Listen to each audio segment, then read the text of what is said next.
Hello, everyone. Thank you for joining me here on USB Unaffiliated Sports Broadcast, where I cover varsity high school sports for Grantsville High School, Tooele High School, and Stansbury High School.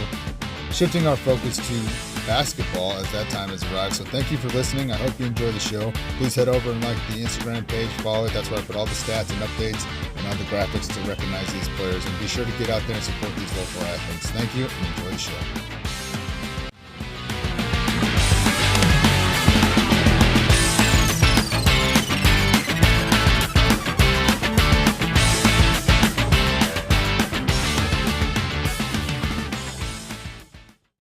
Hey, what's going on, everybody? Thank you for joining me here on USB Unaffiliated Sports Broadcast, where I cover sports for Grantsville High School, Tooele High School, and Stansbury High School here in the Tooele County, Utah area. So thank you for being with me. I appreciate it, and hope you've been enjoying it thus far. Okay, so we're going to get into some recaps, and then we've obviously got the game day for today, but we're going to go back and do the recaps first, okay? So I'm going to try not to keep too much of your time.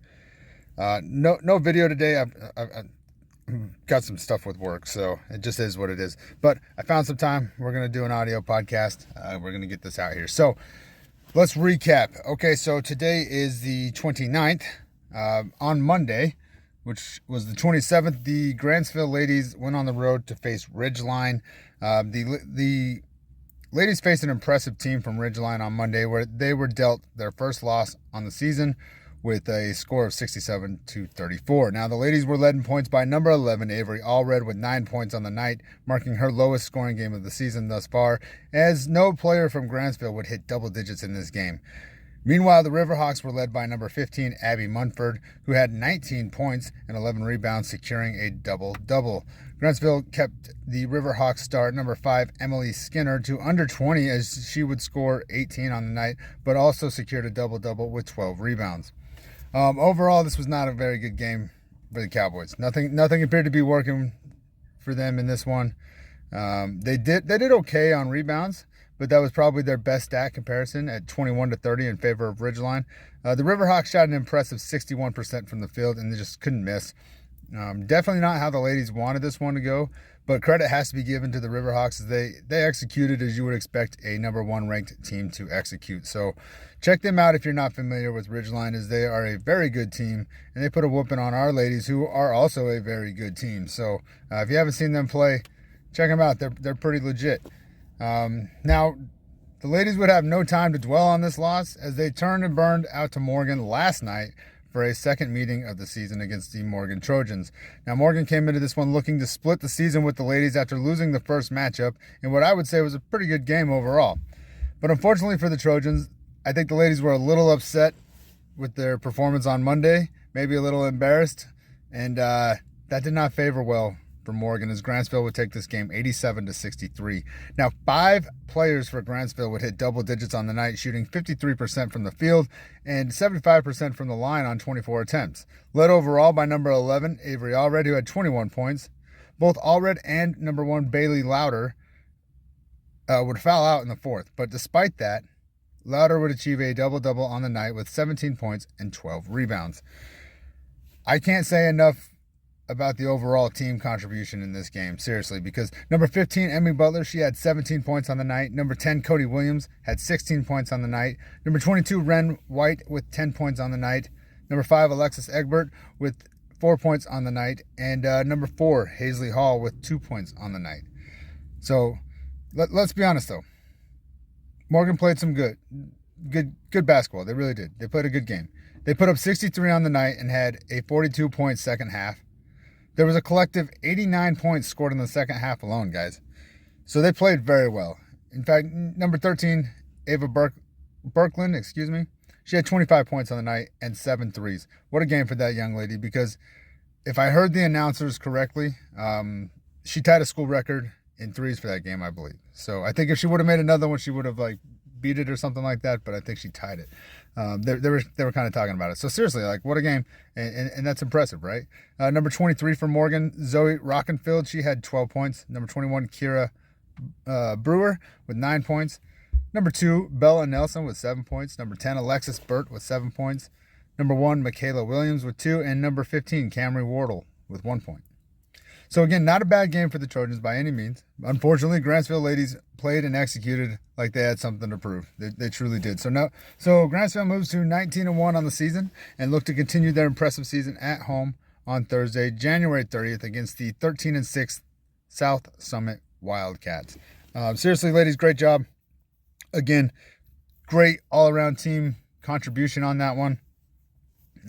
Just all-around good game. So good job and great best of luck in your South Summit game, which will be, tomorrow, right? January 30th. Yeah, so tomorrow. So good luck, ladies. Now, as for the other recap games, we've got the Tooele Lady Buffs. The Tooele ladies hosted Jordan last night, looking to take the second matchup of the season, but would fall short in a close 52-50 game. Now, the ladies would go into half with the lead, 27-24, but Jordan would come out of half and go on a 17-5 run in the third. The ladies would dig back in the fourth, outscoring Jordan 18-11, but unfortunately, it wouldn't be enough, and Jordan takes that game, 52-50. Now, number 5, Kennedy Searle, she had a big night with 23 points and snagging 5 rebounds.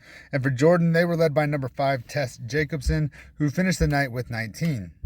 Now, the ladies shot 55% from the line, going 10 for 18, and both teams hit 6 threes on the night. There was no free throw stats listed for Jordan from what I was able to see. So, I don't know what they did. Tooele drops to 14-6 on the season and 8-1 in region, still in first place, I believe, and look to get back to winning on Thursday, January 30th, on the road against Cottonwood. So, good luck, ladies. Moving forward, good luck.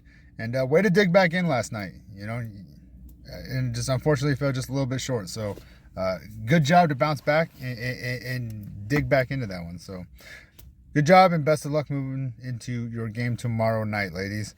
As for the Tooele men, well, after a great battle in their last game, the Buffaloes looked to take that energy into the region matchup last night against Jordan at home. Unfortunately, they would fall short, losing this one 57-47. After ending the third tied 40-40, Jordan started to pull away in the fourth, outscoring the Buffaloes 17-7. Tooele was led by number 2, Mason Heap, who had 6 three-pointers on the night, totaling 18 points, and was followed up by number 24, Crew Lewis, who had 16 on the night.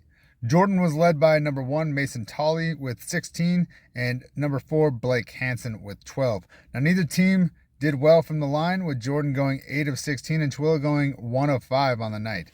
The Buffaloes look to bounce back on the road Friday night, January 31st, against the 14-7 Cottonwood Colts at 7 p.m. Good luck, men, and way to battle. I mean, you guys are fighting through injuries yet again for the second time this season. Way to battle. You do the best you can. Seriously, good luck. Good luck moving into the last, 3 games of the season I think we got. So keep it up, guys. Keep it up. All right, now for the game day portion of our podcast here today. We've got the Grantsville Cowboys, who are 10-9 on the season and currently 4th in region at 2-4. Will host the 18-1 overall and 1st in region 6-0 Morgan Trojans for their second meeting of the season. Now, Morgan took the first game, defeating the Cowboys 70-56. So here's some comparisons for where we're sitting at so far team-wise. For Grantsville, they're shooting about 43% from the field to Morgan's 46%. 3-point, you got Grantsville at 30%, Morgan at 34%. From the line, both teams are pretty close on this one. Grantsville at 67%, Morgan at 68%. In terms of steals, the Cowboys have snagged 188 steals on the season. Morgan has snagged 218. As for blocks, well, it's not even close here. Grantsville's got 57 blocks on the season. Morgan's sitting at 108 blocks on the season. Turnovers, Grantsville is ahead on that one as well. 246 overall turnovers. Morgan sitting at 189. Rebounds, Grantsville's secured 478 rebounds, 188 offensive, 290 defensive. Morgan has secured a devilish 666 rebounds on the season, 232 offensive, 434 defensive. Now your leaders, for Morgan, you got number 5, Bracken Sanders. I'm not sure if it's Bracken or Bracken.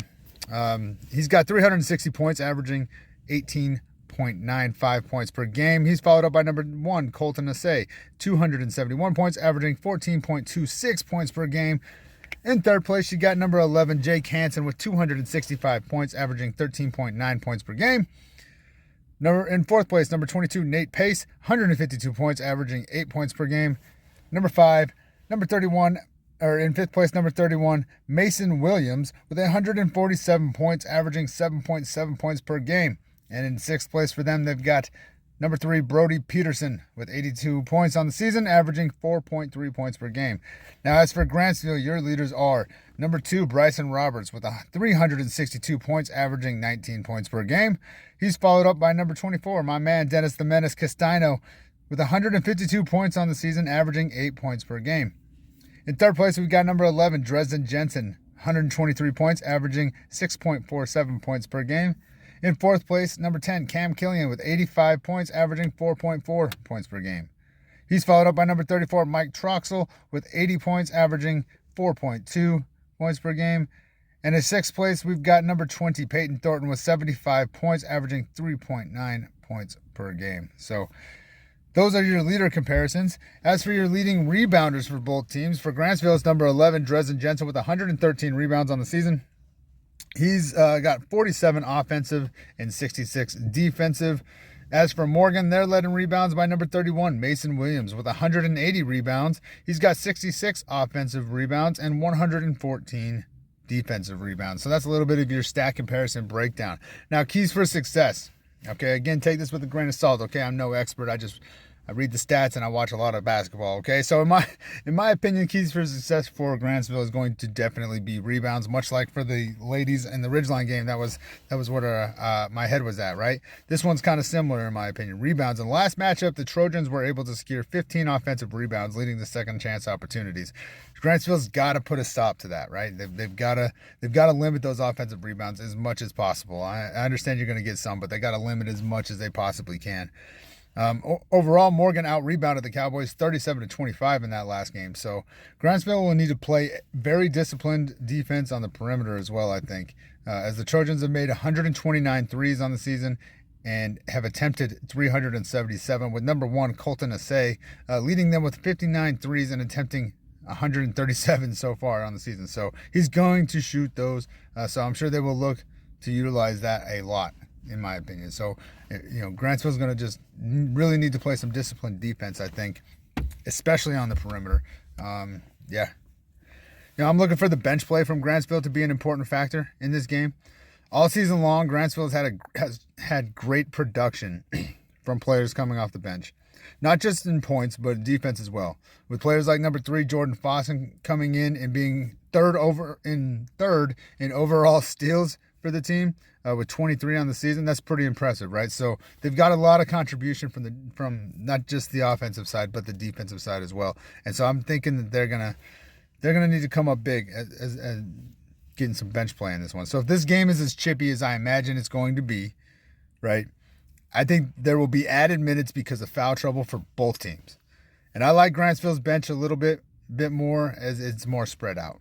Now Morgan has seen some good play from their bench as well. Okay, so don't make it, or don't look at that like I'm saying that they don't have anybody coming off the bench. They do.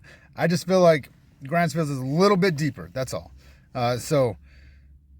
But yeah, Morgan's definitely seen some success from their bench as well, especially on the defensive side. But offensively, I think Grantsville's bench is just ahead on that, and that could prove to be a factor if the fouls get these teams in trouble. So that's what I'm looking for, is solid bench play for those guys, maybe contributing a little bit more than they have been. It's a big ask, but I think in a game like this, you kind of might need that. So now we already know the energy is going to be high. I'm looking for Grantsville to control their emotions and play fundamentally sound basketball and not let the moment get the best of them. I expect Morgan will play like an 18-1 team and maintain their composure and execute efficiently. So the Cowboys really need to be in control of the atmosphere, especially at home. That crowd's going to need to keep the energy high regardless of whether they're winning or losing. Keep that energy high and help the team stay motivated and focused, especially the student section. I think that's going to be big for them, keeping that energy high for their team. You got to keep it going. So those are kind of my keys to success, things that I think will help Grantsville out. Could be completely wrong. Could be right. I don't really know. Let me know what you guys think, if you think I missed anything that I should have pointed out in that. But that's what I'm looking at.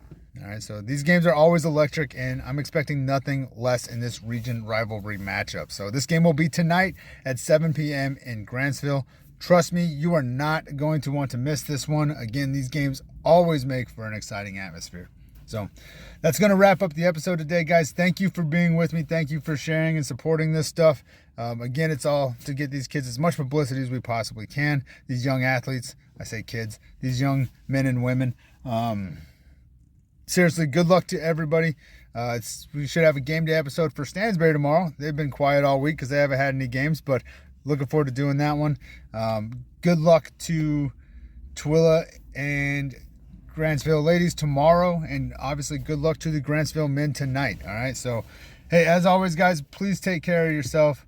Please take care of each other. Safe travels. It's the time of year where weather can just change really quickly. But until next time, hey guys, thank you for listening, and I'll see you at the games.